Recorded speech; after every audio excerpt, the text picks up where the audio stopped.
Hello friends, स्वागत है आप सभी का देव एकेडमी पर। आज इस वीडियो पर हम लोग डिस्कस करेंगे कि आपका कोल्हान यूनिवर्सिटी चाईबासा के केयू के आपका बीएड सेमेस्टर 2 के एक पेपर को डिस्कस करेंगे, जो आपका लर्निंग और टीचिंग जो है।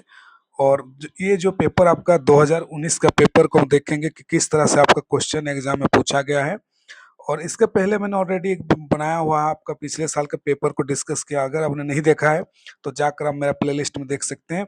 साथ में बता दूं कि अगर आप बीएड सेमेस्टर 2 के अंदर हैं और आपको नोट्स का ज़रूरत है, चाहे आप हिंदी मीडियम में पढ़ रहे हैं या आपका इंग्लिश मीडियम का नोट्स चाहिए, तो आपको नोट्स मिल जाएगा। मैं अपना व्हाट्सअप नंबर जो है नीचे कॉन्टेक्ट जो है कमेंट सेक्शन में डाल दूं, वहां से आप मुझे कांटेक्ट कर सकते हैं और आपको डिटेल्स में नोट्स चाहिए, आपको हिंदी में चाहिए, इंग्लिश में आपको मिल जाएगा।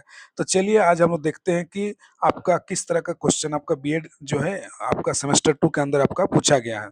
तो देखिए यहाँ पर देखिए जो टोटल मार्क्स आपका 80 मार्क्स का जो है आपका 3 आवर्स का 3 घंटे का आपका एग्जाम होता है। और यहाँ पर देखिए जो पहला ऑब्जेक्टिव ग्रुप सेक्शन ए में ऑब्जेक्टिव क्वेश्चन रहता है। तो पहला क्वेश्चन आपका ये स्क्रीन पर दिख रहा होगा कि who develop the social cognitive theory, किसने सामाजिक संज्ञानात्मक सिद्धांत विकास किया है, ये आपका पूछा हुआ है। तो इसका देखिए ए का जो है करेक्ट आंसर होगा। यहाँ पर हम लोग देखते हैं, तो देखिए ए नंबर का जो करेक्ट आंसर होगा वो आपका A1, जो 1 नंबर आंसर बंडूरा होगा।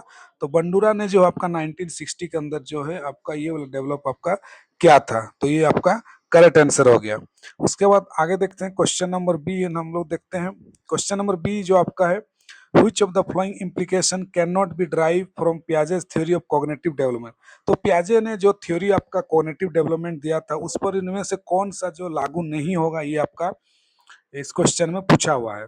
तो इसका देखिए बी का जो आपका करेक्ट आंसर होगा ये आपका होगा, ये आपका 4 नंबर आपका करेक्ट आंसर होने वाला। क्योंकि बाकी जो 1, 2 और 3 ऑप्शन जो है वो उन्होंने आपका पियाजे ने जो कॉग्निटिव थ्योरी डेवलपमेंट मैंने कहा है, बट ये आपका नहीं कहा है। तो 4 नंबर आपका ये करेक्ट आंसर होगा, नीड ऑफ वर्बल टीचिंग।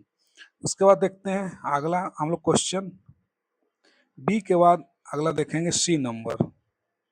तो सी नंबर देखिए आपका इधर है, यहाँ पर हम लोग डिस्कस करते हैं। तो सी नंबर क्वेश्चन देखिए यहाँ दिया हुआ है, who propose advance organiser model of teaching, किसने शिक्षण के अग्रिम आयोजक मॉडल को प्रस्ताव रखा था। तो सी का देखिए इसका करेक्ट आंसर होगा यहाँ पर 3 नंबर होगा, डेविड ओसवल। तो ओसवल ने जो है advance organiser model of teaching का जो इन्होंने थ्योरी रखा था। तो 3 नंबर इसका करेक्ट आंसर होगा। बढ़ते हैं यहाँ पर अगला question D number, according to Vygotsky the primary cause of cognitive development is. तो वाइगोस्ती कौन सा संज्ञानात्मक विकास का प्राथमिक कारण, द प्राइमरी कॉज क्या है। तो देखिए वाइगोस्ती ने कहा कि जो कॉग्निटिव डेवलपमेंट बच्चों के अंदर होता है, इन्होंने सोशल इंटरेक्शन को रीजन माना है। तो सोशल इंटरेक्शन से ही जो सामाजिक बातचीत होता है, वार्तालाप होता है, उसी से आपका कॉग्निटिव डेवलपमेंट होता है, ये उनका मानना था। तो 2 नंबर जो आपका ये करेक्ट आंसर होगा। बढ़ते हैं आगे क्वेश्चन नंबर ई के तरफ।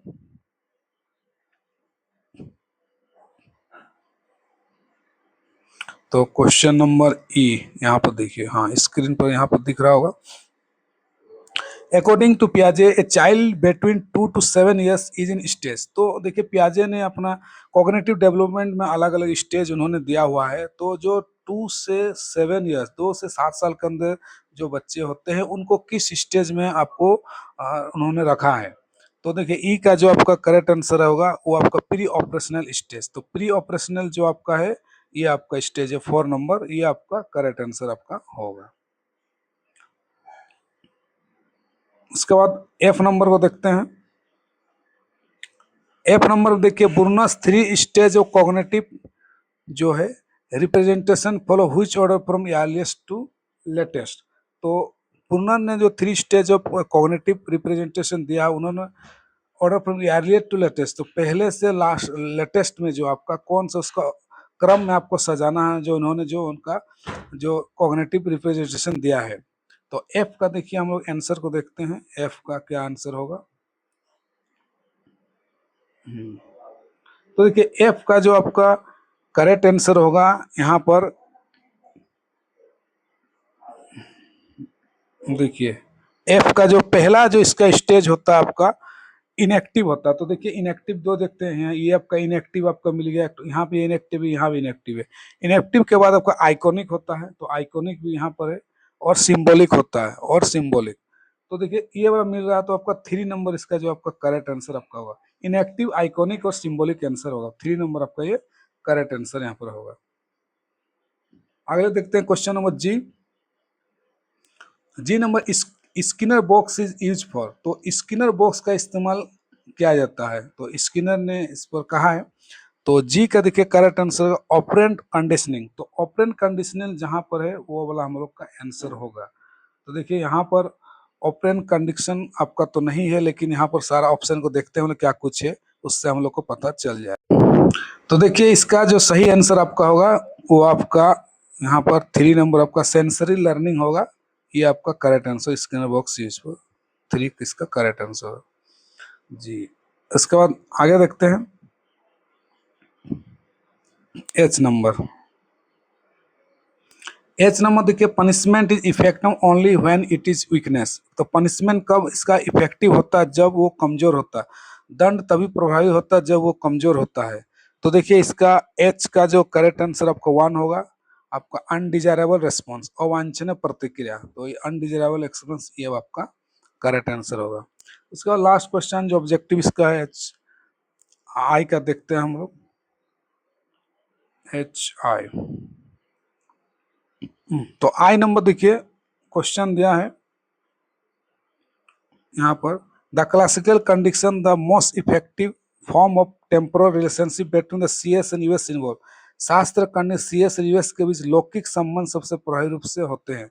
तो इसका देखिए करेक्ट आंसर जो आपका 1 नंबर होगा, फॉरवर्ड कंडीशनिंग होगा। फॉरवर्ड कंडीशनिंग में ही आपका ये फुलफिलमेंट होता है सीएस और यूएस का जो आपका दिया हुआ है।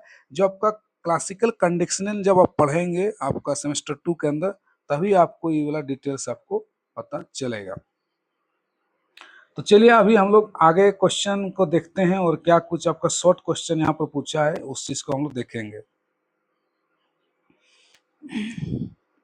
तो देखिए शॉर्ट क्वेश्चन में आपको यहाँ पर देख रहा होगा स्क्रीन पर दिया हुआ है, किसी 4 क्वेश्चन में 8 में से 4 क्वेश्चन को आपको बनाना है। तो पहला दिया हुआ what are the Gagne's categories of learning, ये पूछा हुआ। Describe this statement learning as a process and as an outcome, ये आपका एक प्रक्रिया के रूप में और परिणाम के रूप में सीखना। इस कथन की व्याख्या कीजिए। इसको स्टेटमेंट दिया हुआ, इसको आपको लिखना है।